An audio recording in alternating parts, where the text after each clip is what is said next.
O evangelho deste dia de hoje é tirado do Evangelho segundo São João, capítulo 15. Naquele tempo, disse Jesus aos seus discípulos: quando vier o advogado que eu vos hei de enviar do Pai, o Espírito de verdade que procede de junto do Pai, ele dará testemunho de mim, e vós também dareis testemunho, porque estáis comigo desde o princípio. Disse-vos estas coisas para que vos não escandalizeis. Lançar-vos-ão fora das sinagogas. Mas ainda, virá o tempo em que todo o que vos matar julgará prestar um culto a Deus. Far-vos-ão tudo isto porque não conhecem nem o Pai nem a mim. Disse-vos estas coisas para que quando chegar esse tempo, vós vos lembreis que eu vos-las disse. Podem sentar-se.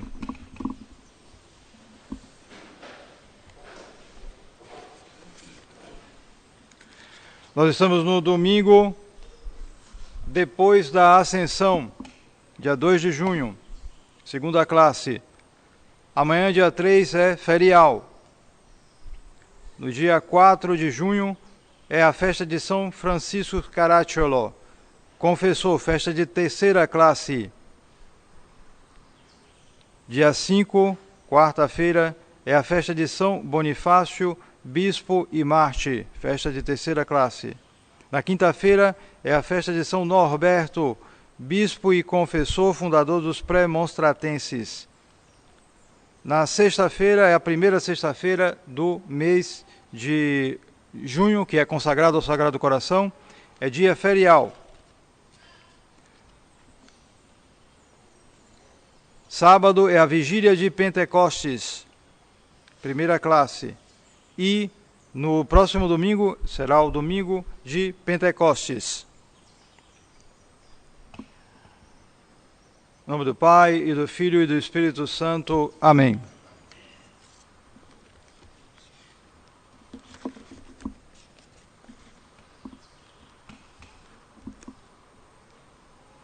No Evangelho de hoje, Nosso Senhor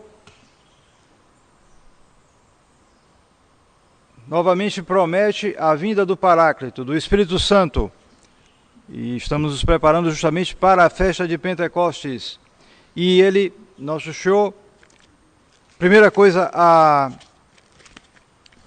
assinalar é que nesse período em que nós estamos, há mais de 2000 anos atrás, quase 2000 anos, melhor dizendo, os apóstolos, os discípulos, com a Santíssima Virgem, estavam reunidos no cenáculo, esperando a vinda do Espírito Santo, porque foi 10 dias depois da Ascensão. A Ascensão nós comemoramos na quinta-feira. E depois da Ascensão de Nosso Senhor, os discípulos se reuniram nesse lugar e permaneceram durante 10 dias em oração. Lembremos o conselho de São Pedro na epístola: sejais sóbrios e sábios em vista da oração. Era exatamente isso que eles praticavam naquele momento. De fato, foi um grande retiro de 10 dias feito pela igreja primitiva, para se preparar para a vinda do Espírito Santo. Além da oração, eles praticavam a caridade fraternal, que é muitas vezes insistida em toda a Sagrada Escritura, mas particularmente no Novo Testamento, porque essa era uma característica bem marcante do início da igreja, essa caridade fraternal. Por quê? Porque os discípulos de Nosso Senhor sabiam muito bem que a caridade fraternal era a confirmação mais segura da sinceridade de nosso amor a Deus. Não é porque nós pensamos que amamos a Deus que nós amamos a Deus. São coisas diferentes. O amor a Deus é uma coisa objetiva, porque não é só um sentimento. É muito mais do que um sentimento. É algo que está dentro de nós, a graça de Deus. Ela manifesta-se pelos seus efeitos. E esses efeitos são, sobretudo, efeitos externos. Os efeitos internos, esse sentimento que nós temos de amor a Deus, isso não é muito claro, nem sempre é claro.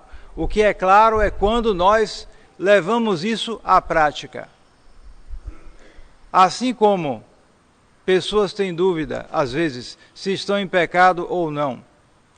Quando se trata de pensamentos, é duvidoso se houve consentimento ou não. Porém, se houve ações externas, então se sabe claramente se pecou ou se não pecou. Assim também, para sabermos se estamos na graça de Deus, ou seja, se temos o amor de Deus em nós, a maneira mais fácil é agir, conferir nossas ações, não tanto nossos sentimentos. Porque os sentimentos são subjetivos e enganam muito. Nós nos enganamos muito com eles. Mas, quando há ações, essas ações mostram com mais clareza o nosso estado de alma. É por isso que os discípulos, os apóstolos, insistiam tanto nessa caridade fraternal, porque assim se mostra mais claramente o nosso amor, a sinceridade do nosso amor a Deus.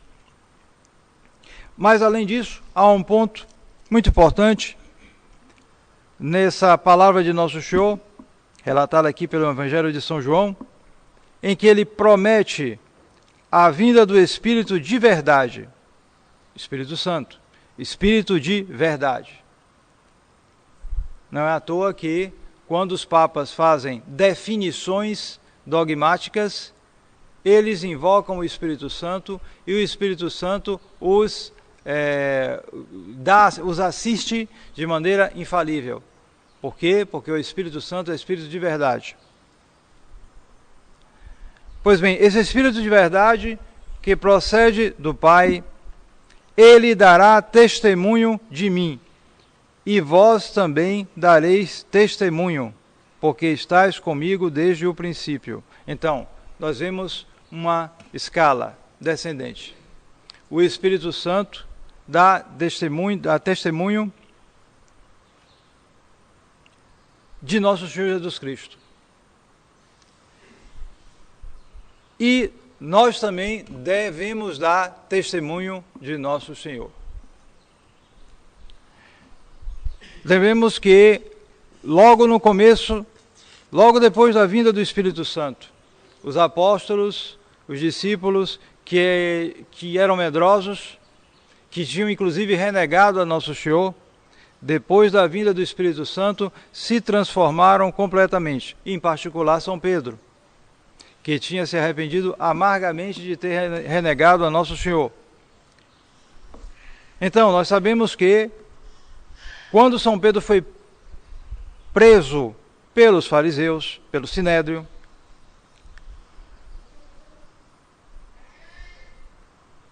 ele não se assustou diante deles, teve uma atitude completamente diversa.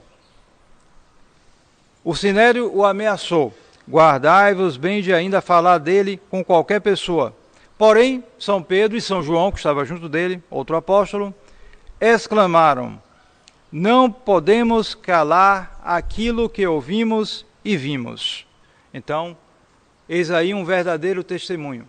Eles viram e ouviram, e eles atestaram aquilo,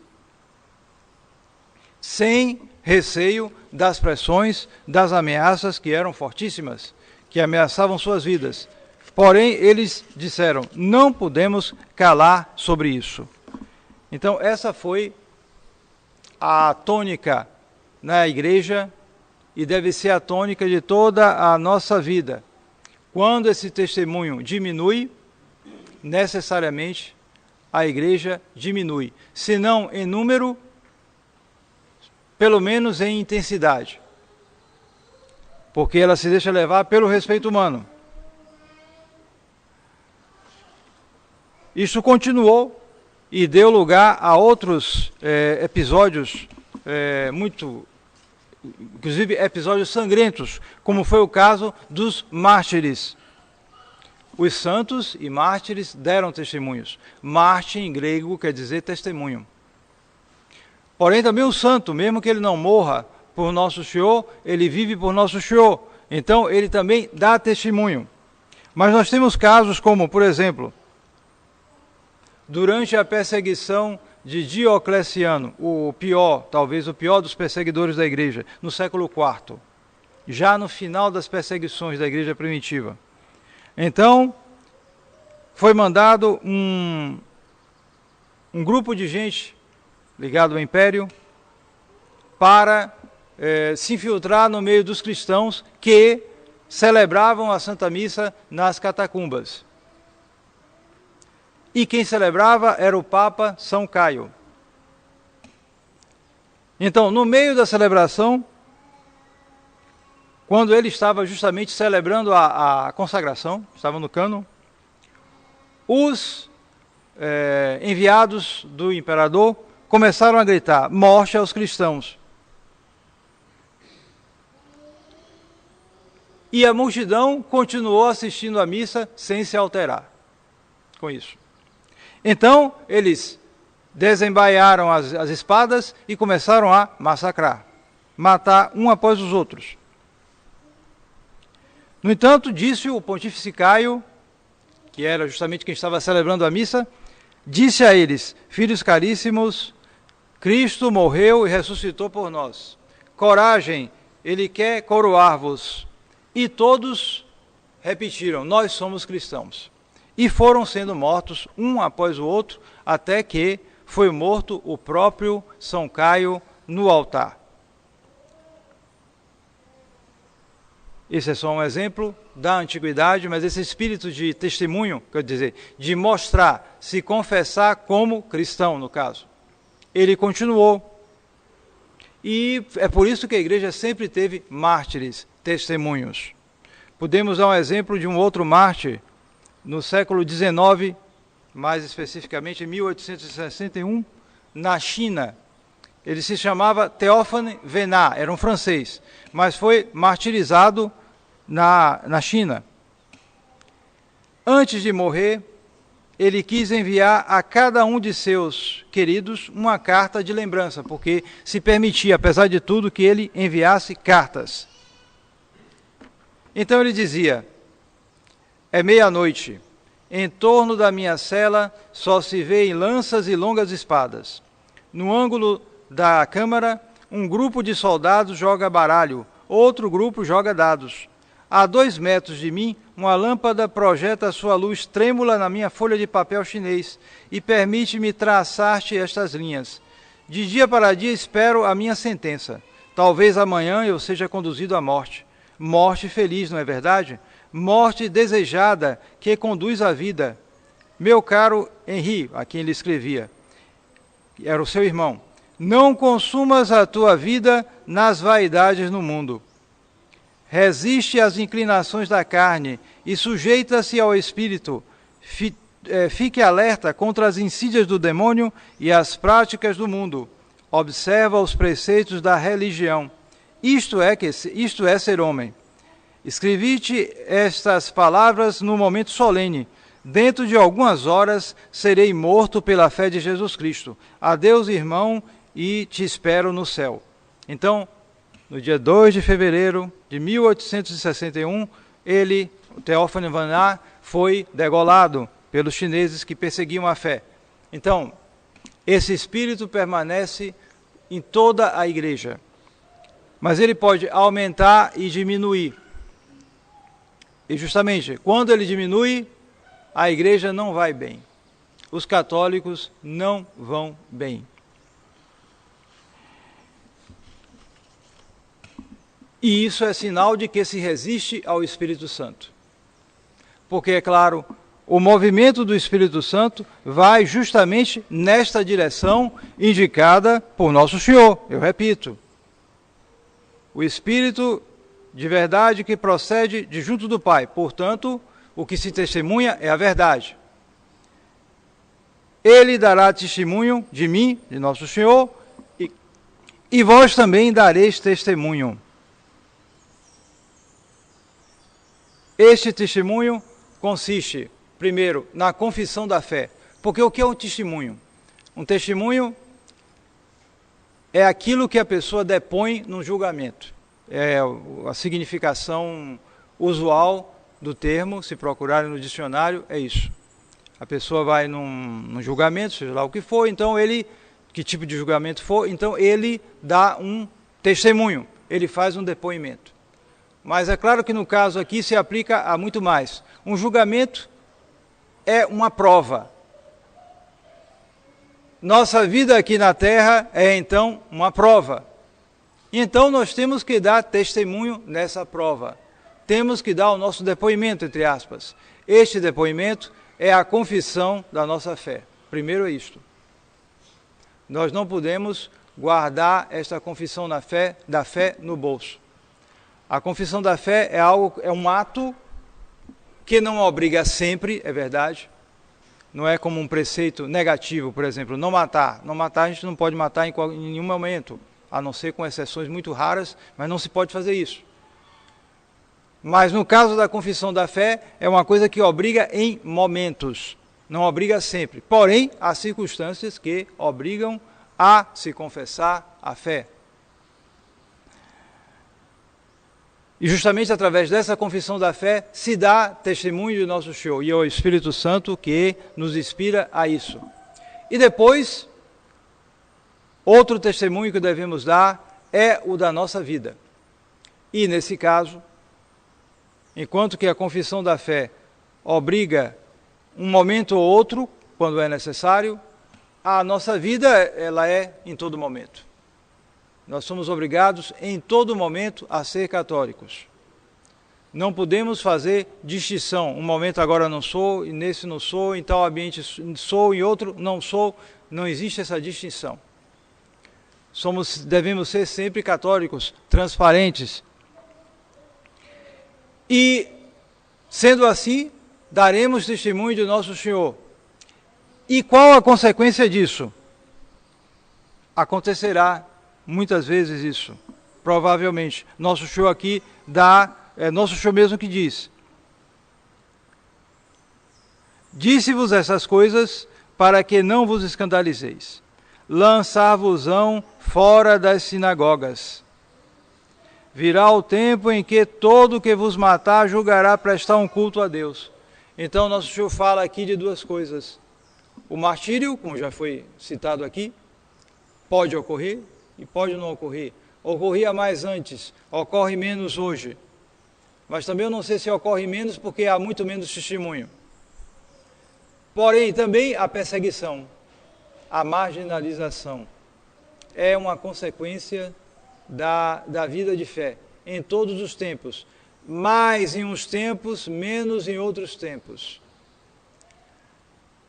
Menos em outros tempos, onde as pessoas eram mais católicas, onde a sociedade era católica. Mas hoje, onde vivemos uma sociedade de apostasia. E, portanto, as pessoas têm repugnância, em maior ou menor medida, àqueles que levam a vida verdadeiramente católica. Então, há uma maior marginalização hoje. Não há tanta perseguição cruenta, mas há maior marginalização nos tempos de hoje. Então, a tentação, que é justamente o sentimento e a atitude contrária exatamente ao testemunho, é o respeito humano. O respeito humano. Aquele que decide respeitar os homens. Na verdade, ele respeita os homens não respeitando a Deus. E por isso ele nem respeita os homens também. Ele respeita os maus. Ele respeita os que são escravos do demônio. Ele se põe do lado deles, sob a desculpa de que está respeitando os outros. Na verdade, ele acaba respeitando o erro e o pecado. E acaba de uma maneira, às vezes quase inconsciente, deslizando no caminho do pecado. Porque se alguém começa respeitando o erro e respeitando o pecado, ele acaba depois imitando. É uma consequência quase inevitável. Então, estejamos atentos para isso, se queremos estar bem dispostos para esta festa de Pentecostes. O Espírito Santo nos impele a isso. Se nós somos dóceis, seremos como a vela de um barco que se deixa levar pelo vento, e assim o barco vai mais rapidamente. Os dons do Espírito Santo são comparados justamente à vela de um barco. Mas, se nós resistimos, então não será uma vela, será uma tábua. E a tábua não se deixa levar pelo vento, mais difícil, e inclusive é peso para o barco, pode até afundá-lo. Tomemos cuidado com isso. Em nome do Pai, e do Filho, e do Espírito Santo. Amém.